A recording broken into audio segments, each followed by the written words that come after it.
Hello and welcome, our blood viewers, to RTD's News English edition. As usual, we bring to you the major and top highlights of tonight. 200 young people discover infrastructure in the Arta region. International Youth Days.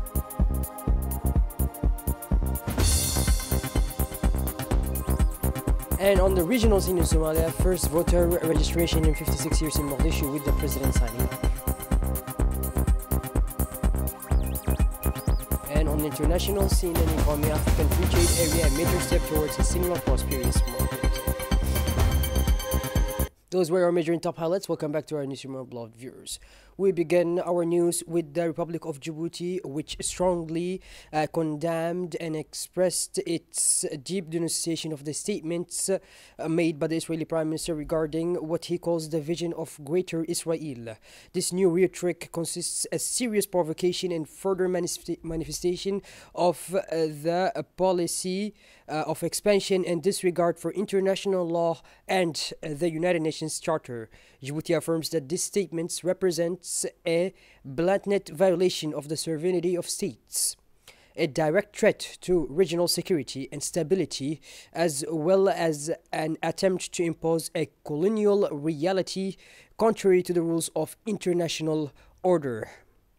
The Republic of Djibouti reiterates its total rejection of such statements and reaffirms its firm and unwavering position in support of the brotherly Palestinian people until they regain all their rights. Foremost among them, the right to establish an independent state within the 1967 borders with Al-Quds al-Sharif as its capital. Djibouti calls out on the international community to assume its responsibilities and take a firm stand in the face of these repeated provocations, which risk further fueling conflicts and crises in the region. On 14th of August, the second day of the 14th edition of the Youth Citizens Day organized by the Ministry of Youth and Culture offered a rich program of discovery for the 250 selected young participants. An outing to Lake Assal, a day full of discovery, adventure, and encounters. This type of event aims to strengthen ties between young people from the capital and different regions while allowing them to discover their country and its heritage. The visit to Lake Assal, the most visited natural tourist site in the country, highlighted its unique features. It is known as the lowest point of the African continent at 155 meters below sea level and is also one of the saltiest lakes in the world, with a salt concentration 10 times higher than that of sea water.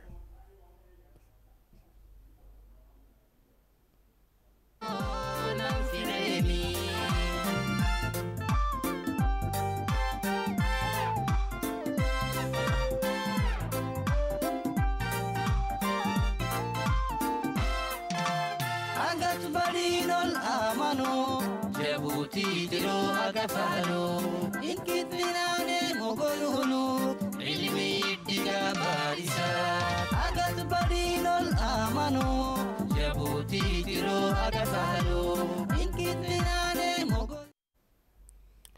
After Lake Assal, the journey continued to Arta on the program Discovery Science, Health and Ecological Commitment at the Arta Seismological Observatory. Welcomed by the center's officials, the young participants discovered the strategic importance of this unique site, which continuously monitors seismic and volcanic activity in the Horn of Africa region. It plays a key role in natural disaster prevention, especially in alerting authorities in the event of a major earthquake. This educational visit showed how science helps protect populations. After science, it was time for an action for the planet. The youth donned gloves for a tree planting session, a simple but powerful gesture to fight climate change. The goal to green the region, create shaded areas, improve air quality, and protect soils. A concrete way to link citizenship and environmental action. The day ended with a visit to Arta Regional Hospital, a 120-bed facility considered one of the country's medical references. Participants discovered modern surgical techniques such as endoscopy, laser surgery, and cystoscopy. The hospital is also accredited with the first corneal transplant performed in Djibouti, a real step forward for the healthcare sector.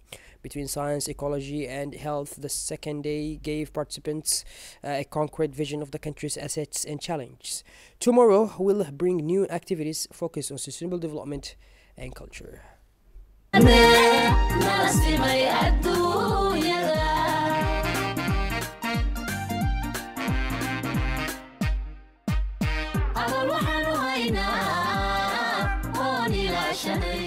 On a eu l'honneur de les After yesterday's extreme heat, the city breathes again.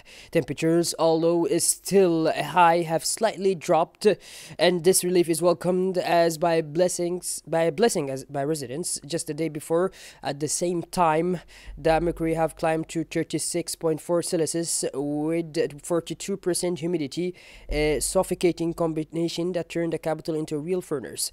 Today, clouds may highlight a favorable change, perhaps even more showers like those that surprised several localities the night before. In the interior regions, around 6:30 p.m., heavy showers surprised several localities. Adelu received 24 millimeters of rain, Randa 14 millimeters, and Dai 9 millimeters, a blessing from the sky after several days of extreme heat. Meteorological services confirmed that a monsoon system is behind the rains. No flooding is expected, but vigilance is advised in areas prone to runoff.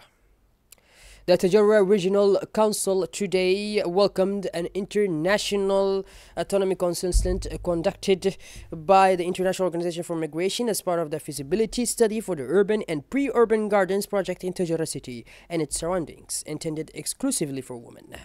The mission began with a meeting between the consulate and the president of the regional council, attended by Mrs. Bianca Manacorda, IOM Project Support Officer in Djibouti, and the regional prefect, followed by a working session with women gardeners and volunteers interested in joining this market gathering initiative.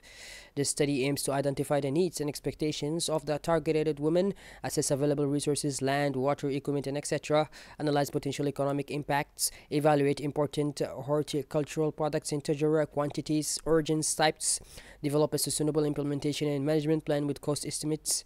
This project is part of a vision for sustainable development, women's economic empowerment, and the promotion of urban agriculture in Djibouti. UN negotiations are making progress towards a global treaty on plastic pollution. Non-governmental and environmental organizations as well as legal experts are participating in discussions and exchanging proposals aimed at strengthening the practical and binding implementation of the treaty while concerning scientific advances and the importance of waste management and recycling. These negotiations follow 5 previous rounds since 2022, aiming to reach a binding international agreement on production.